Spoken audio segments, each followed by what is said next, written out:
So I'm obviously Paterson, and I've been an actor professionally anyway since 1988. It's a long time. I resisted going to the RSC because I'd already been in institutions with Lambda and the drama school before, and I didn't enjoy school. So I don't know, RSC, is it going to be a bit like that? And it was a bit like that. It was a bit like school, but like public school, which wasn't my history. So it was all a bit odd. It was a bit like being at Eton or something, but with grown-ups. A bit of a shock for a working class lad. Anyway, I did that for a couple of years and I did some great plays. I worked with some great people. I worked with Danny Boyle for the first time when he was theatre directing. I worked with Sam Mendes when he was just starting theatre directing. Nicholas Heitner was sort of in his late 20s. And it was a brilliant season. I worked with Simon Russell Beale, Ray Fiennes. I worked with Sally Dexter and with some really big actors who are just great now. I felt like the RSC was a good learning curve, like a kind of boot camp, but I still didn't like the sort of institutional thing. And so I went to the National Theatre straight away afterwards for about 9 months. Nearly gave up because I didn't like the play I was in. And just to end everything, to sort of wrap up why I'm even still doing it, because I really was on the verge of giving it all up.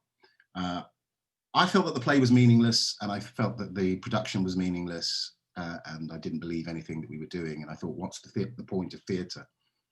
And I'd grown up in quite a sort of socialist idea of what theatre was, that it was about bringing people together, that it was about telling stories that matter and that hurt. And this felt like a bit of fluff. And I thought, what is the point of this?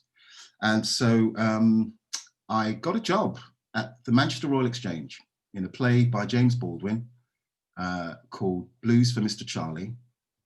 And it was a civil rights era play, and it was about a young man at the time I played him called Richard Henry, who is from the South, goes to the North, becomes a musician, gets into drugs, comes back to recover, meets the town racist, and the story just goes from disaster to disaster. But it was powerful because I'm in a theatre in Manchester in 1992, and Manchester's a very divided city at that point. You didn't really see any people who were brown in the city. You only really saw white people, and you had to go to Hume or Levinson, I think, to get to see any black people. And it was a weird kind of split city. But this play was about that. And so we sat with an audience in that round, beautiful theatre up in Manchester with a gospel choir singing outside in the hall. And these people having to look at each other and examine each other and then have a sort of town hall meeting afterwards. It was powerful. And then I thought, that's what theatre's about. And so I've never felt that feeling of wanting to give up since, because I always think that what we do has a purpose. Yes, you could argue we're not saving lives, but actually it is important that we do what we do, because storytelling has been with us since we became social creatures, and that's how we've survived. So yeah, that's what keeps me going, telling stories as much as I can. I mean, you just get jobs and you just do them, but sometimes you get to do stories that mean something. So it's kept me going for 32 odd years. There you go. That's me in a nutshell. Over to you, Lois. Well, hello, everyone. So I am from Scotland. I'm half Scottish, half Malawian. So I was born in Scotland, but lived in Malawi till I was like kind of 2.5, 3. And then Scotland ever since, as I'm sure you can hear quite clearly. I started going to literally like a church hall dance school when I was 11, after a school friend had coaxed me along, and there was a stage school attached to it where you could go 3 or 4 days a week on top of normal school. And I really loved the idea of being a pop star and maybe being like Britney Spears.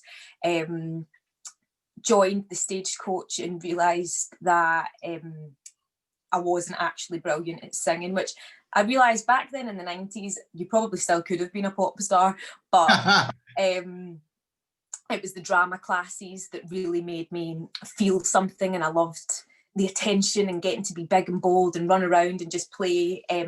So I went to that school like 4 times a week between the ages of 11 and 17. And by about 14, 15, I was pretty convinced I wanted to be an actress, but both of my parents had been engineers. So my mum gave me loads of warnings about what being an actor really meant, and that I might not have money and I might not be able to buy a house. And I was still okay with that. So then in Glasgow, did a year of a diploma in acting at a college, and then that's when I started auditioning to drama school. So the only school I got into the year I went was Mount View, and Mount View is technically like a private school, so the fees were really, really high. And I remember getting a letter saying that I'd been accepted, and my mum going, "How are we going to do this?" But luckily, at that point, they did Dance and Drama Awards, which I don't know if they exist anymore, which reduced my fees back from like 13 grand down to 1,200, and meant that the family was now in a position that I would be able to train. So I did have to have a part-time job, and mum and gran helped me out a lot, but got to Mount View and had a brilliant time. I feel like drama school, the main thing for me was kind of coming out of my shell. Like, I think some people can just go straight into work, but I needed to grow up, I think. And when I left, I really did expect that I was going to go out into the bright lights and become, into the world of showbiz. But it was a very slow burn for me. And I remember being maybe a little envious at times of some friends who they'd signed with big agents and were getting auditions for, programmes we'd seen on the TV and movies. And I wasn't always getting that. It was more theatre for me. And the first jobs I did were readings and workshops. I remember one of my first readings, I think I got paid £10 and a glass of wine. And I did feel really tentative about, is this the career I'm going to have? I was a waitress, and I used to phone my mum crying, thinking, is this what my life is going to be when I want to be an actress? I'm away from everyone I love for no reason, really.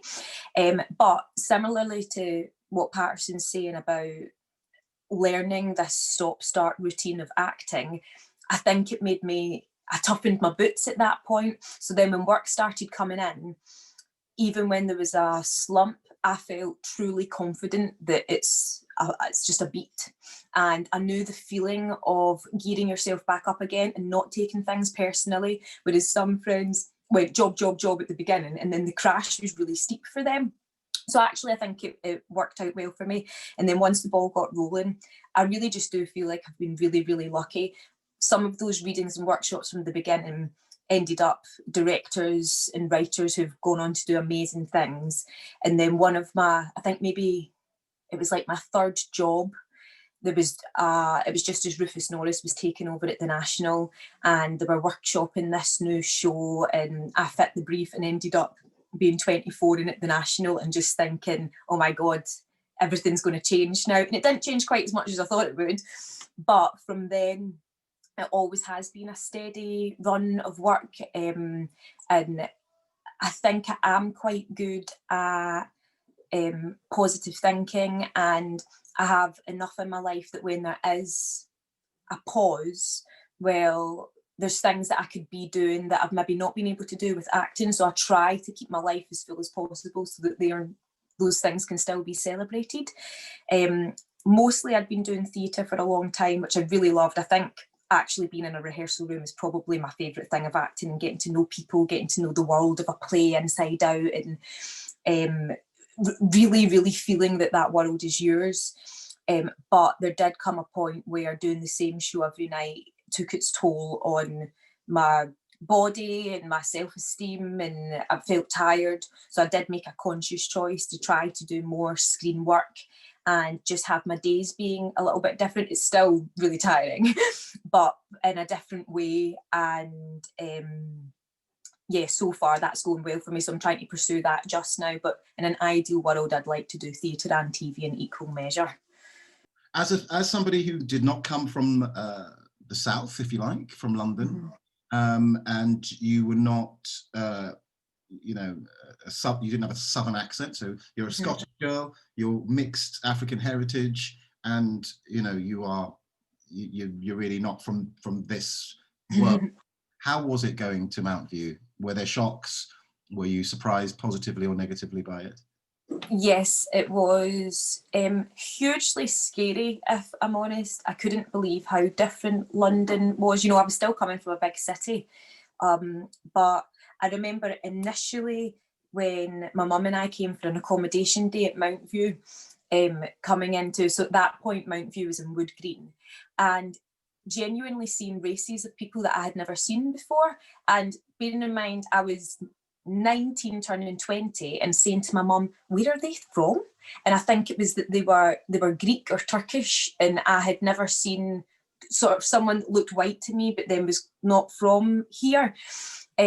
So that was a surprise, I guess. As much as I was from a big city, you know, I was one of few brown people, and in Glasgow it's kind of mattered more about how you sounded than if you looked. You'd have got more of a slag in being English than being brown, to be fair, so you would have been scuppered completely.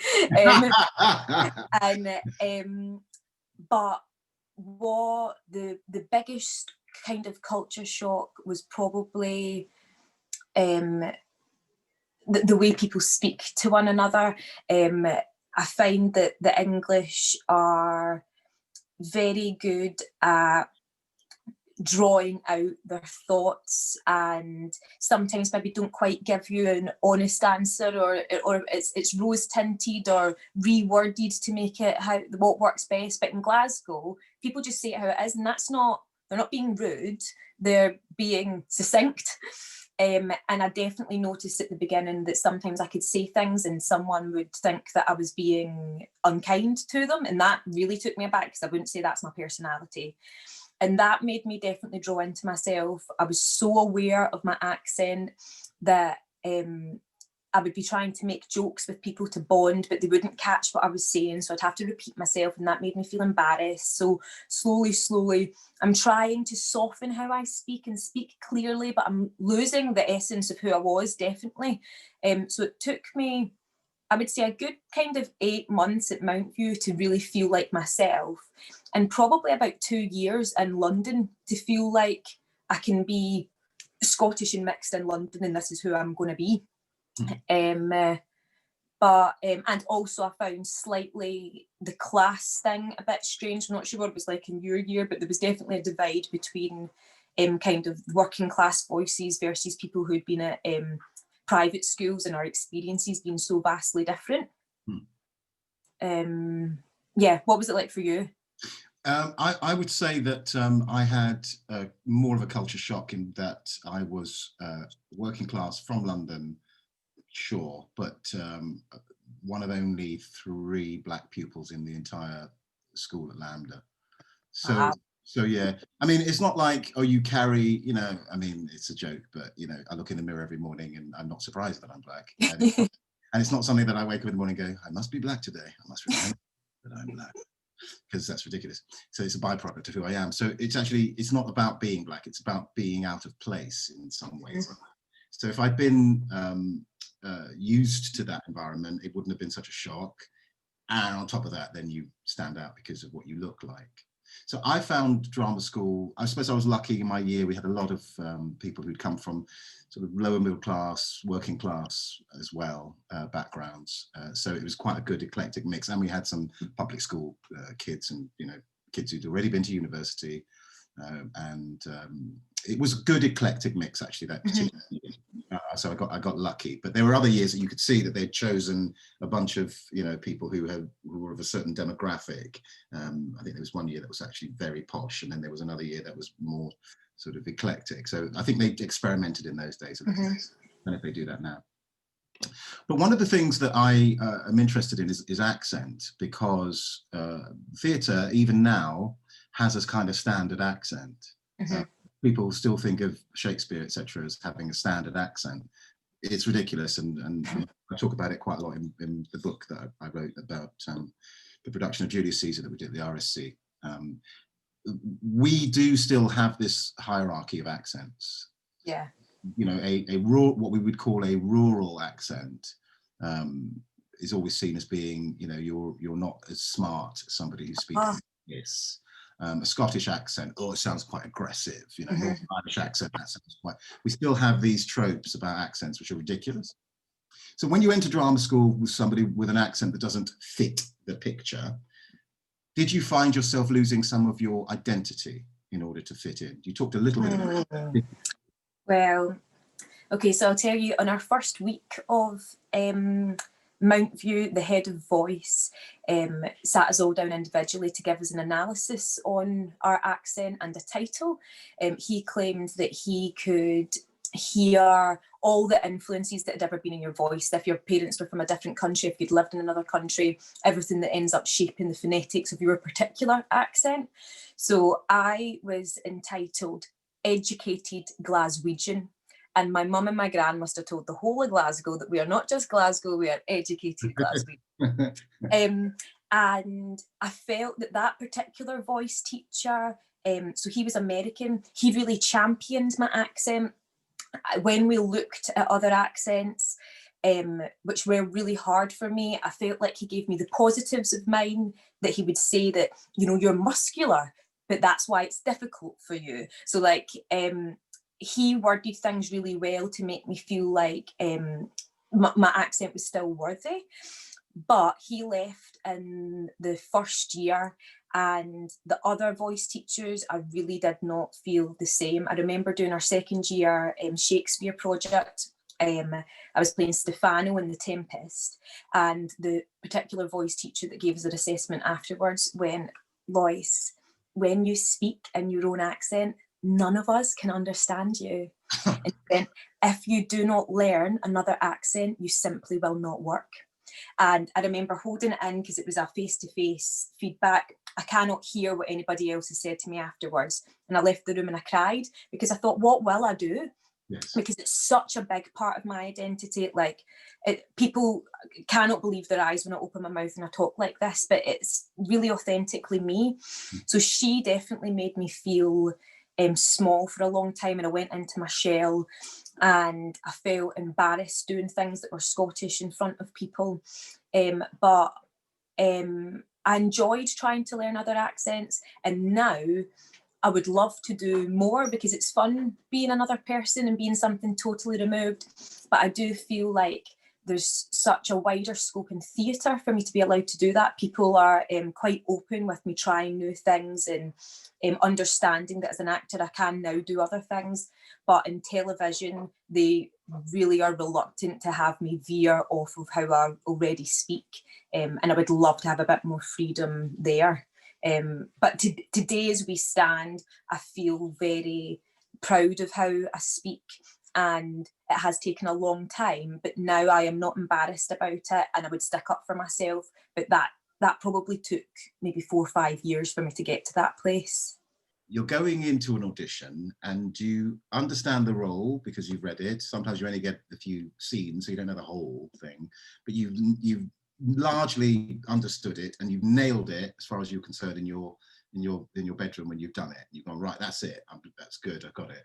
And then what happens often is you go into the audition room and you start second guessing what everybody around the table's thinking, even as you're doing it, which you weren't doing when you were nailing it in your room, you know, when you were really on your own and focused fully on creating this world and believing what you were doing. So it's trying to bring that into the room. And once you've done that, if you've come out going, I did it as well as I did when I was in the bath, or as well as I did when I was brushing my teeth this morning, when I knew I'd actually got it right, I could feel the notes of it were right. As long as I've done that, then I can walk away from the audition going, I've done my best is good enough. If they rejected me because they want somebody else, that's nothing to do with me. And I've sat in castings on both sides, and literally you cannot guess what people are thinking. Don't even try, because somebody concentrates like that. Somebody else concentrates like that. You know, somebody else concentrates like that. And if you start to do which we do, of course, we're actors, we're all doing it all the time, reading body language instead of doing the thing you're meant to do, you end up distracting yourself. So really just come in with your unit, you know, come in with your unit of this is what I want to do. Yeah, chat and talk and whatever before the audition, but then make sure that you do execute what you wanted to, so that at least when you walk away, you don't go, damn, I didn't want to do it that fast. I got nervous. I didn't want to do it that loud, but I got nervous, you know, or God, why was I mumbling? when I did it so strongly, because you were distracted, and it's an exercise in concentration. Yeah. Focus. Yeah. And if you can come away from the audition feeling that you did well on yourself, then that's a success. And for me, one of my friends moved into directing, and when he was finally on the other side of the table, he gave me a talk where he said you need to not take rejection so personally, because he said when you get to a certain level, especially when people have been to drama school, they can all act. He went, every actor that came in today was brilliant, but there was one that you went, that's the part for that director's vision. So sometimes it is minutiae individual characteristics that get someone apart. Sometimes it's the way the hair that day, sometimes it's how the director was feeling. You cannot take it personally. Move on, pick yourself up. Absolutely. That's terrific. I mean, the parameters of what they need are to do with things like physiognomy, which you can do nothing about, or hair color or eye color, because they booked somebody who has red hair, and then you come in, and even though you're really good, they don't want you to play her best friend, because it'd be like two redheaded. They can't have two redheaded people wouldn't know each other. How could that happen? But you know that this is what goes on, and the same with black people. It's like when I went to audition for a thing called Safe House with Chris Eccleston. I think I told you about this, up in the Lake District. One of the concerns with the casting directors was, well, if we're casting Chris's wife mixed race or black, then I wonder if his boss should not be black as well, because that's too, like, what are you saying? There isn't too many black people in the man's life. But this is the kind of calculations that happen that have nothing to do with your talent. That's what I'm trying to say. So you may as well just not even bother thinking about that, and just do your thing. Exactly. The network that you build, in the longer of your career, helps you to get in the audition room as well, or do you think it's not necessarily related, or it depends more on your agent? It's at the early doors, it always depends, I think, on your agent, and then you build up a sort of a group of people who might work with you again. Although I would say in the 32 years, there may be 4 directors who worked with me sort of more than 2 times, and I think that you meet all sorts of actors and people who become writers and directors later. That can help, but really, I don't know. The cliche "it's who you know" works to a certain extent, especially when you're starting off. But I think once you're in the profession, it's all just about the excellence of your work. It's about what you produce. And I don't think that is what gets you in the room. What gets you in the room is more your work than your relationships, especially in the long term. I was always interested in longevity, you see, from the beginning. I was never really interested in being a star or being famous. I always considered it, once again, a byproduct of what we did. I was 19, I think, thinking, if I get good at this, then the chances are I might get known, but I don't want to be known. So what do I do? And I thought, well, I want to do this enough. You just got to have to accept it as a byproduct. So, yeah, anyway, I don't know why I'm talking about that. There you go. Carry on. Thank you. Well, I would just add as well, I think that with work, it is, for me, I think it pretty much is my agent that gets stuff. And I don't like having to network at parties and stuff like that and talk to people that you don't know. I find that stressful. But I think the networking that is relevant whenever you are in an audition room, a workshop, a rehearsal, on set, being kind to people. I do think your reputation can follow you, because actors are all gossips, and as soon as we hear a story about one person that did something bad, that does spread. And I don't think it always affects a person's career, even when maybe sometimes it should. But if people have good things to say about you, I think it might not necessarily get you a job, but if someone calls up for a recommendation, it's always a good thing. Very good. Christopher. Hi, how's it going? All right, good. So as we all know, the world has changed pretty drastically this year. And at the beginning of lockdown, I just could only watch comedy on Netflix. And one of those shows was Peep Show. So thank you for being a part of that and keeping me smiling throughout lockdown. I watched quite a lot of it, and I started to forget about how crazy the process must have been to film it, given the unique way in which it is shot. So I was just wondering, kind of what were the challenges as an actor doing that show? How did you guys keep the chemistry going, and how did you keep the whole thing flowing? Right. Well, the first thing to say about it, it might be useful for you to know, is that the profession often says there are people who do comedies and there are people who do drama, and never the twain shall meet, which is obviously a lie, because we're all actors and we can all do these things. Some people obviously are naturally funny, and some people are naturally dramatic, but all of us can do all of it, I think, you know. But there is a thing in the profession about funny actors, actors with a funny bone, as they say. So when I was doing a improvisation class with some mates, we just decided that we never get a chance to mess around. So we'll just, you know, pay £1.50 and all put some money in and hire a hall, and we'll do some improv. So we were doing that for probably did it for about a year. And then I started running the classes, and I got some mates in. And one of the mates is a lady called Tamsin Gregg, who's a great actor. And she came in and we did the class. And afterwards, she'd gone to see a casting director called Rachel Freck. And Rachel Freck was casting every comedy going, including Green Wing. And Rachel got me in, and literally she said, "So Tamsin tells me you do comedy," as if somehow, you know, I had secretly sort of done comedy, but I didn't want anybody to know. So that was Peep Show, really. She cast that as well. Was the first comedy that I ever did. I mean, way back in 2001, first proper comedy. And I didn't understand it. I'm not even going to pretend, Christopher. I had no idea what we were doing, because the script isn't laugh out loud funny. The first one I did, which is this motivational speaker, I was just going to be in that one episode with a BMW and a bit slimy, and then David Mitchell's character wants to be like him and grow a tash like him and all that. The reason I had a tash is I was doing Othello up in Manchester, and I think they just roped that into the script and made it his obsession, my tash, so he started to try and grow one. I didn't really understand these guys. These are all Cambridge guys. They've all been to Cambridge together, and they all had their own comedy thing together. I was like, I'm an outsider. They used to say, Rob was saying, his wife would say, "Gosh, you're so lucky you're working with a proper actor." Because I seemed to be this kind of RSC type who was coming in and doing this thing for them. But what was brilliant was how technical it was.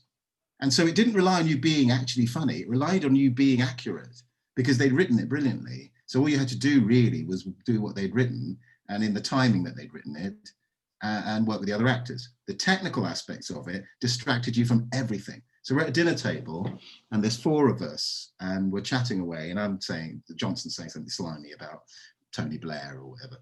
And he's got a glass, and I've got a head cam. So there's a camera on my head like that. And David's there, for example, and I'm talking to him, and the camera operator has his hand on my head so that it's straight. Because obviously I'm trying to do this like an actor would, which is rubbish. So that they hold your head like that. And then, so you're still acting. He's not looking at you, he's looking there. And then you got to pick up, you got to have a glass of water, and you got to do that. Because then the camera will see it again. Then I took up a cracker, a bit of cheese, and then put it in. But still doing the dialogue, and then David's looking at that. And then when it's turned around, you obviously just want to look at the actor, and they go, no, you got to look at the lens. It was brilliant, because I didn't really think about, well, how am I trying to do this character? How should it be? And then you watch it back, and the first season looked terrible.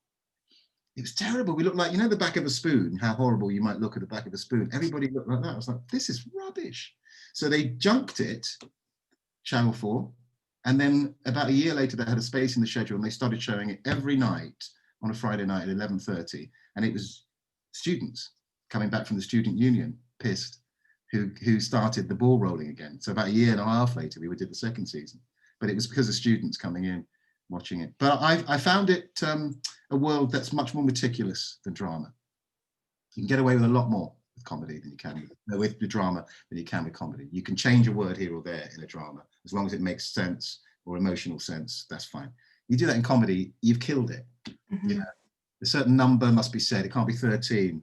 I saw 13 witches down the road is funnier than I saw 21 witches down the road for some reason. We don't know why, but somehow it is. And that's the kind of, that's the kind of strange technical thing I didn't realize comedy had, that drama doesn't. We should end on, be kind to yourselves. Drama school is the most navel-gazing place on the planet.